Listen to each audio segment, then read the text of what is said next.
एक सास की 3 जादुई बहुएं।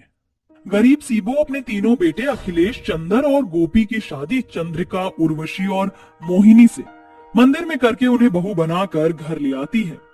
आओ मेरे घर की लक्ष्मी, मेरे छोटे से घर में तुम तीनों का स्वागत है। तीनों गृह प्रवेश करके अंदर आती हैं और अपनी सास के पैर छूती हैं। सदा सुहागन रहो, खूब खुश रहो, भगवान तुम तीनों को हर खुशी दे। फिर सीबो अपनी तीनों बहू का मुंह ताकते हुए सोचने लगती है, हे भगवान, इस झोपड़ी की एक छोटी सी जगह में मेरी 3 नई नवेली बहुएं कैसे रहेंगी। काश कि यहाँ 3 कमरे होते। इतना कहते ही गरीब सीबो की छोटी सी झोपड़ी में 3 अलग अलग कमरे बन जाते हैं। अम्मा, ये देखो, हमारी छोटी सी झोपड़ी में 3 कमरे कैसे आए? मुझ गरीब की विनती सुनने के लिए तेरा लाख लाख धन्यवाद ऊपर वाले। इस बात को सीबो भगवान की दया समझती है। अगली सुबह उसकी तीनों बहुएं रसोई में आती हैं। अरे आज तो हम तीनों की पहली रसोई है ना, मगर ये क्या, रसोई में तो अन्न का एक दाना भी नहीं है। अब बिना राशन के हम अपनी पहली रसोई में क्या पकाएंगी। चंद्रिका, भले रसोई में राशन नहीं, मगर हम तीनों के पास जादुई शक्तियां तो हैं, जिससे हम इस खाली भंडार को भर सकते हैं। ये कहते हुए तीनों मुस्कुराकर अपने जादुई हाथों को घुमाते हुए राशन के खाली डब्बों को छूती हैं। तभी उनके हाथों से सुनहरी रोशनी डब्बे में समाती है। वो सभी राशन से लबालब भर जाते हैं। तभी रसोई के दरवाजे पर खड़ी सास अपनी तीनों बहुओं को ये जादू करते हुए देख लेती और कहती है, कौन हो तुम तीनों? माँ जी, हम आपकी बहुएं हैं। तुम तीनों जादूगरनी हो। मैंने अभी अभी तुम तीनों को जादू करते देखा है। तुम तीनों आम इंसान नहीं हो। बताओ कौन हो तुम? अपनी सास के पूछे गए सवालों को सुनकर वो तीनों अपनी बीती जिंदगी में खो जाती हैं। मोहिनी, इन बादलों को अपने हाथों से छूने में कितना अच्छा लग रहा है। हाँ अप्सरा चंद्रिका, मगर इन बादलों का सफेद और नीला रंग ही तो इसकी सुंदरता है, जैसे कि हम तीनों की सुंदरता है हमारा अप्सरा होना। उर्वशी, चंद्रिका और मोहिनी अपनी जादुई शक्ति से बादलों से खेल रही होती हैं।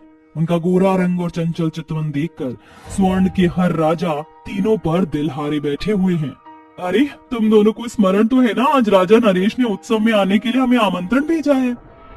फिर तीनों अप्सराएं तैयार होकर उत्सव में आती हैं कि जहाँ राजा नरेश कहते हैं, आओ उर्वशी, चंद्रिका, मोहिनी, मैं स्वर्गलोक का राजा नरेश संपूर्ण स्वर्गलोक वासियों के सामने तुम तीनों से विवाह करके अपनी रानी बनाना चाहता हूँ।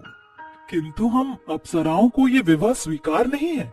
आपने खुद को दर्पण में देखा है, कभी राजा हुए तो क्या? सत्य कहा चंद्रिका, और राजा नरेश, आपसे शादी तो दूर, आप हमारी मोची बनने के लायक भी नहीं। तीनों जादुई अप्सराओं से अपनी हंसी उड़ाने पर राजा नरेश गुस्से में कहते हैं, कदाचित नहीं, बस करो तुम तीनों। मैं राजा नरेश तुम तीनों अप्सराओं से तुम्हारी जादुई शक्तियाँ छीनता हूँ, तुम्हें स्वर्गलोक से निष्कासित करता हूँ। अब तुम तीनों अपनी इसी सुंदरता के साथ पृथ्वी लोक पर चली जाओ। राजा के इतना कहते ही वो तीनों अप्सराएं गरीब लड़कियों के भेष में धरती पर आ जाती हैं और दिन भर इधर से उधर भटकते हुए वो एक झोपड़ी के आगे आकर भूख भरी नजरों से झोपड़ी के अंदर बैठी गरीब सीबो की थाली को निहारने लगती हैं। क्या हुआ, तुम तीनों को कुछ चाहिए? हम तीनों को भूख लगी है माँ जी, हमें थोड़ा खाना मिलेगा क्या? मगर मुझ गरीब के पास तुम तीनों को खिलाने के लिए बस ये नमक और रूखी रोटी है, और कुछ भी नहीं। माँ जी, भूख में तो रूखी सूखी रोटी भी अमृत जैसी लगती है, हमें यही खिला दीजिए। ये कहकर वो तीनों नमक रोटी खा लेती हैं और कहती हैं, आपने हम तीनों को खाना खिलाया है, बदले में हमें अपने घर का काम करने दीजिए। इसके बाद तीनों चंद्रिका और उर्वशी पूरी झोपड़ी साफ कर देती है और मोहिनी बर्तन मांज देती है। अच्छा माँ जी, अब चलते हैं। मगर तुम जाओगी कहाँ? पता नहीं माँ जी, हम तीनों का इस दुनिया में अपना कहने को कोई भी नहीं। तो फिर आज से तुम तीनों मेरे साथ रहोगी। इसके बाद वो तीनों वहीं रहकर सारे काम करती। फिर एक दिन, क्या बात है माँ जी, आपके पैरों में दर्द है क्या? लाइए माँ जी, मैं दबा देती हूँ। फिर चंद्रिका को पैर दबाते देखकर सीबो कहती है, बेटी, जब से तुम तीनों मेरे घर में आई हो, जैसे मेरे इस बेजान से घर में जान आ गई है। मैं चाहती हूँ कि तुम तीनों मेरी बहू बन जाओ।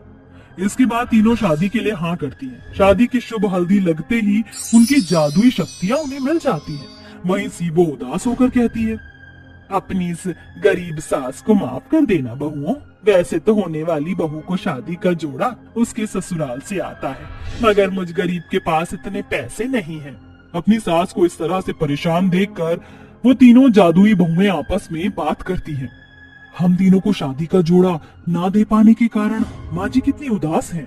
मगर मोहिनी, अब तो हम तीनों को हमारी जादुई शक्तियाँ मिल गई हैं, तो हम अपनी होने वाली सासू माँ के चेहरे पर खुशी ला सकते हैं। ये कहकर वो तीनों जादुई बहुएं अपनी शक्तियों से शादी के जोड़े प्रकट करती हैं और अपनी सास को देते हुए कहती हैं, ये लीजिए माँ जी, अब ये शादी का जोड़ा हम तीनों को आप अपने आशीर्वाद के साथ दे दीजिए। मगर ये शादी का जोड़ा तुम तीनों के पास कहाँ से आया? जी, वो ये शादी का जोड़ा हमें एक बूढ़ी अम्मा ने दिया था। ये बोलकर वो बात को टाल देती है, जिसके बाद सीबो शादी करके उन तीनों को बहू बनाकर ले आती है। माँ जी, अब तो आपको यकीन हो गया है कि हम तीनों आपकी जादुई बहुएं हैं। याद कीजिए माँ जी, जब हम तीनों शादी के जोड़े में ससुराल की दहलीज पर खड़ी थी, तब आपने मन में 3 कमरे मांगे थे, वो भी हमारे ही जादू से हुआ था। क्या सच में? मैं बहुत खुश नसीब हूँ जो मुझे मेरे घर की लक्ष्मी के रूप में 3 जादुई बहुएं मिली हैं। अच्छा माँ जी, अब जल्दी जल्दी से बताइए कि आप अपनी तीनों जादुई बहुओं के हाथों से क्या खाना चाहोगी? मेरी बहुएं खुशी से जो भी बनाएंगी मैं खा लूंगी। इसके बाद वो तीनों बहुएं अपनी जादुई शक्तियों से बिना चूल्हा फूंके खाना बनाती हैं। कोई अपने हाथ का जादू चलाती है तो कोई आंखों का, जिसे खुद ब खुद चूल्हे पर चढ़ी कढ़ाई से पूरियां तलती हैं, तो किसी पर अपने आप सब्जियां बनती हैं। तभी ये नजारा उन तीनों के पति भी देख लेते हैं। अरे बाप रे, ये क्या अम्मा की तीनों बहुएं जादू करनी है? मुझे भी अपनी आंखों पर यकीन नहीं हो रहा अखिलेश, ये कैसे जादू से अफलातून की तरह बिना चूल्हा फूके खाना बना रही हैं? इसके बाद तीनों जादुई बहुएं अपनी सास और पति को खाना परोसती हैं। तभी अखिलेश कहता है, अम्मा जानती हो तुम्हारी तीनों बहुएं जादू करनी है। माँ जी जानती हैं अखिलेश जी, हमें बहुत सारे जादू आते हैं। अच्छा, तो फिर इस झोपड़ी को अपने जादू से बड़ी घर में बदल कर दिखाओ। बस इतनी सी बात। ये देखिए फिर तीनों बहुएं जैसे ही अपना जादू चलाती हैं, उनकी झोपड़ी एक बड़े और सुंदर घर में बदल जाती है, जहां वह अपने पति और सास के साथ खुशियों भरी जिंदगी बिताने लगती हैं। तभी स्वर्ग लोक के राजा ढूंढते हुए उन तीनों को लेने आते हैं। उर्वशी, चंद्रिका, मोहिनी, हम तुम तीनों अप्सराओं को लेने आए हैं। चलो, पूरा स्वर्ग लोक तुम्हारा इंतजार कर रहा है। ये सुनकर उर्वशी, चंद्रिका और मोहिनी की आंखों में आंसू भर आते हैं। और फिर हम तीनों स्वर्गलोक नहीं जाना चाहती हैं, हम यहीं इस धरती पर माँ जी के साथ रहना चाहती हैं। हम यहीं खुश हैं। हाँ, अब यही हमारा संसार है। ठीक है, अगर तुम तीनों इस धरती पर ही रहना चाहती हो तो तुम तीनों को अपनी जादुई शक्तियों का त्याग करना होगा, वो भी इसी पल। इसके बाद तीनों बहुएं अपनी जादुई शक्तियां त्याग करके अपनी गरीब सास और पति को चुनती हैं। तभी सीबो भरी आंखों से उन्हें देखते हुए कहती है, कोई बात नहीं बहुओं, भले ही तुम तीनों की जादुई शक्तियां तुमसे छिन गई हैं, मगर मेरे लिए तुम तीनों आज भी मेरे घर की लक्ष्मी हो और हमेशा रहोगी। ये सुनकर वो तीनों अपनी सास के गले लग जाती हैं और अपनी जादुई अप्सरा होने की पहचान को भुलाकर गरीब सीबो की बहू बनकर खुशियों भरी जिंदगी बिताने लगती हैं। विवेक को अभी अभी नौकरी मिली होती है और वो अपनी नौकरी के पहले दिन पर ही लेट हो जाता है, जिसके चलते वो जल्दी जल्दी किसी तरह अपनी कंपनी में तो पहुंच जाता है, लेकिन लिफ्ट तक पहुंचते पहुंचते लिफ्ट अचानक से बंद हो जाती है, जिसके चलते उसे सीढ़ियों से जाना पड़ता है। हे भगवान, एक तो मैं अपनी जॉब के पहले दिन पर ही लेट हो गया हूँ, ऊपर से लिफ्ट नहीं मिली और अब मुझे ये सीढ़ियों से जाना पड़ रहा है। एक तो मैं थक भी गया हूँ, अब मैं क्या करूँ? विवेक जैसे तैसे करके सबसे टॉप फ्लोर तक पहुंच जाता है, जहां पर उसे अपना रिज्यूम सबमिट करना होता है। जैसे ही वो रिज्यूम सबमिट करने जाता है तो वहां पर एक अंग्रेजन लड़की बैठी होती है। उसे देखकर विवेक अपने मन ही मन में सोचता है, ये क्या, ये तो बहुत बुरा हुआ मेरे साथ। अब ये अंग्रेजन मैडम अंग्रेजी भाषा में पता नहीं क्या क्या बोलेंगी और मैं इसकी इंग्लिश समझ नहीं पाऊंगा। ओह, क्या करूं? इसको अपना रेज्यूमे दूं या ना दूं? तभी सोफिया की नजर विवेक के ऊपर पड़ती है और सोफिया विवेक से कहती है, क्या आपका नाम विवेक है? अगर आपका नाम विवेक है तो प्लीज यहाँ आकर बैठ जाइए और अपना रिज्यूमे मुझे दे दीजिए, मुझे आपका ही इंतजार था। ये सुनते ही विवेक के पैरों तले जमीन खिसक जाती है, क्योंकि उसने इस चीज का जरा भी अंदाजा नहीं लगाया था कि एक अंग्रेजन लड़की इतनी परफेक्ट हिंदी बोल सकती है। तभी विवेक उसे रिज्यूम देते हुए कहता है, अरे वाह मैडम, आप तो बहुत अच्छी हिंदी बोलती हो। आपकी जैसी हिंदी तो मैंने आज तक किसी अंग्रेजन को बोलते हुए नहीं देखा।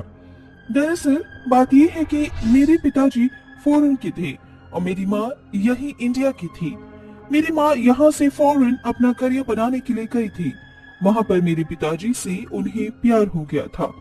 बस मेरी माँ के चलते मुझे हिंदी और हिंदू लोगों से प्यार हो गया। कुछ समय बाद ही मेरे पिताजी की मृत्यु हो गई थी। इसके बाद मुझे मेरी माँ के साथ यहाँ इंडिया आना पड़ा। विवेक उस अंग्रेजन मैडम की ये बातें सुनकर शांत रह जाता है। उसे उसके लिए बहुत बुरा लगता है, लेकिन इसी के चलते सोफिया बहुत ज्यादा सुंदर भी थी। विवेक की नजरों में उसका चेहरा छप जाता है।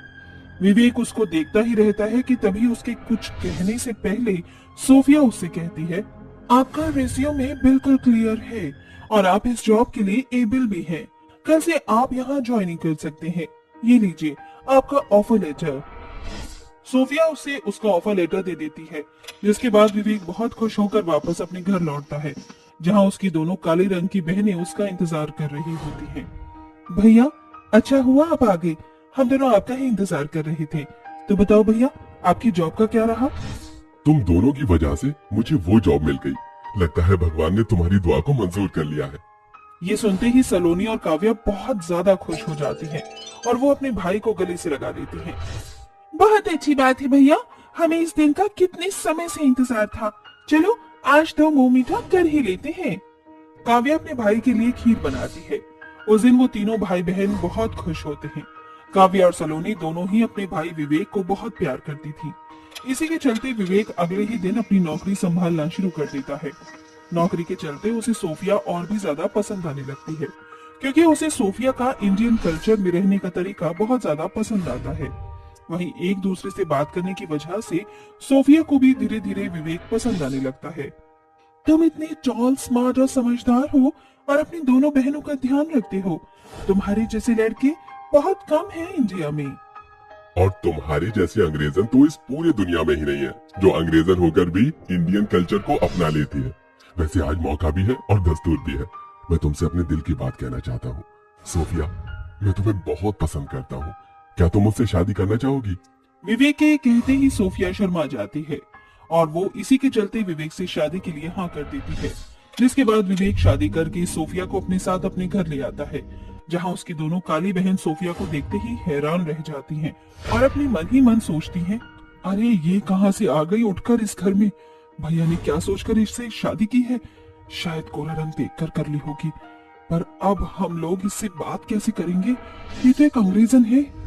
बाप रे बाप भैया, आपने एक अंग्रेजन से शादी कर ली? ये तो मैंने कभी सोचा भी नहीं था। अब ये अंग्रेजन हमारे सर पर तांडव करेगी, जैसे पुराने जमाने में अंग्रेज लोग हमारे इंडियंस पर अपना राज करते थे। अब ये गोरी मैडम हम दोनों काली बहनों के ऊपर अत्याचार करेगी। काव्या और सलोनी कुछ कह पाती उससे पहले ही विवेक उनसे कहता है, मुझे माफ कर दो बहन, मैं बता ही नहीं पाया। दरअसल मैं सोफिया से बहुत प्यार करता हूँ और सोफिया भी मुझसे प्यार करती है, इसलिए हम दोनों ने शादी कर ली। आज से ये तुम्हारी भाभी है। सोफिया, ये सलोनी और ये काव्या है। तुम दोनों बहुत प्यारे हो। तुम्हारे भैया तुम्हारी बहुत तारीफ करते हैं। एक अंग्रेजन को हिंदी बोलते हुए देख दोनों बहनों की आंखें फटी की फटी रह जाती हैं। अरे वाह, पहली बार किसी अंग्रेजन को हिंदी में बात करते हुए देख रही हूँ। भैया इट्स नॉट फेयर, आपको हमें बताना चाहिए था। अच्छा ये सब छोड़ो, आज हम फैमिली डिनर के लिए बाहर चलते हैं। इसी के बहाने मेरी शादी की पार्टी भी हो जाएगी। विवेक अपनी दोनों काली बहनों और अपनी पत्नी सोफिया को एक रेस्टोरेंट में ले जाता है, जहां वो सब डिनर करते हैं। घर वापस आने के बाद छत पर दोनों बहनें एक दूसरे से बातें करने लगती हैं। ये तो शुरुआत है, देखना आगे जाकर हमारी अंग्रेजन भाभी हमारे ऊपर अत्याचार करेगी। सही कहा तुमने, लेकिन उनके अत्याचार करने से पहले हम उन्हें ही दबा कर रखते हैं, यानी कि हम उनसे घर के सारे काम करवाएंगे और उन्हें बहुत परेशान करेंगे, जिससे कि वो इतनी परेशान हो जाएंगी और वो इस घर को छोड़कर ही चली जाएंगी। ये तो मस्त रापचिक आइडिया है, कल से हम उनका जीना दुश्वार कर देंगे। अगले दिन जैसे ही सवेरा होता है, सलोनी और काव्या दोनों ही अपनी अंग्रेजन भाभी को सुबह के 5 बजे ही उठा देती हैं और उससे सारे घर के काम करवाती हैं। घर के सारे काम होने के बाद वो दोनों उसे उसकी पहली रसोई के लिए कहती हैं। भाभी, आज आपकी पहली रसोई की रस्म है, इसीलिए इंडियन कल्चर का ही खाना बनाना है एंड आई होप कि आप इंडियन कल्चर का खाना बना लोगी। तुम चिंता मत करो, तुम्हें जो खाना है मुझे बता दो, मैं तुम्हारे लिए सब कुछ बनाऊंगी। दोनों बहनें मिलकर कई प्रकार की डिशेस सोफिया को बता देती हैं, जिनके बारे में सोफिया को जरा भी अंदाजा नहीं होता। इसी के चलते सोफिया यूट्यूब पर सर्च करके सभी डिशेस के बारे में जानकारी निकालती है और एक एक करके बनाना शुरू कर देती है। कुछ ही घंटे बाद वो सारी चीज बनाकर खाने की टेबल पर लगा देती है। खाने की खुशबू बहुत अच्छी आ रही होती है। जैसे ही विवेक वहाँ पर आकर अलग अलग प्रकार के पकवान देखता है तो वो बहुत ज्यादा खुश हो जाता है। अरे वाह, खाने की खुशबू तो बहुत अच्छी आ रही है। लगता है ये सारा खाना सोफिया ने बनाया है। सोफिया, तुम तो सच में बहुत माइंड ब्लोइंग हो। सोफिया की तारीफ सुनकर काव्या सलोनी को बहुत गुस्सा आता है। अपने भाई के ऑफिस जाने के बाद वो अपनी अंग्रेजन भाभी से घर के हर एक काम को दोबारा दोबारा करवाती है। वही बेचारी सोफिया उन्हें कुछ न कहकर चुपचाप उनकी सारी बातें मानती है। ऐसे ही अब रोजाना का हो जाता है। वो कोई ना कोई बहाने से अपनी अंग्रेजन भाभी को परेशान करने लगती है। भाभी, आपको पता नहीं होगा, इसलिए हम बता रहे हैं, कल अमावस्या है तो आपको सुबह 5 बजे उठकर नदी के ठंडे पानी से नहा कर आना होगा। ठीक है, अगर ये जरूरी है तो मैं जरूर करूंगी। सोफिया उनकी बात मान लेती है और अगले ही दिन सुबह नदी के ठंडे पानी से 5 बजे नहा कर आती है, जिसके चलते उसकी बहुत ज्यादा तबीयत भी खराब हो जाती है। लेकिन फिर भी काव्या और सलोनी को जरा भी उसके ऊपर तरस नहीं आता और वो उसकी तबीयत खराब होने के बाद भी घर के सारे काम उसी से करवाती हैं। लेकिन काम करते करते अचानक से सोफिया बेहोश हो जाती है। वो दोनों बहनें मिलकर उसे उसके कमरे में बिस्तर पर लेटा देती हैं। लगता है हमने इनसे कुछ ज्यादा ही परेशान कर दिया। अरे अच्छी बात है ना, अब ये इस घर को छोड़कर चली जाएगी।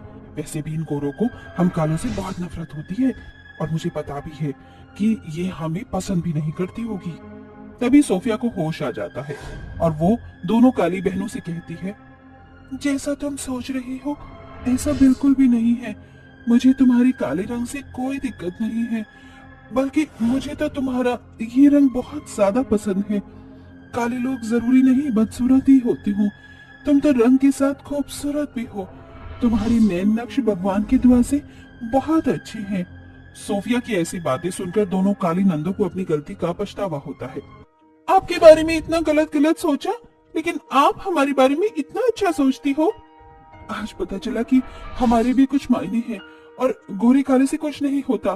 भाभी जी, हमें माफ कर दो, हमसे बहुत बड़ी गलती हो गई। हमें आपके साथ ऐसा नहीं करना चाहिए था।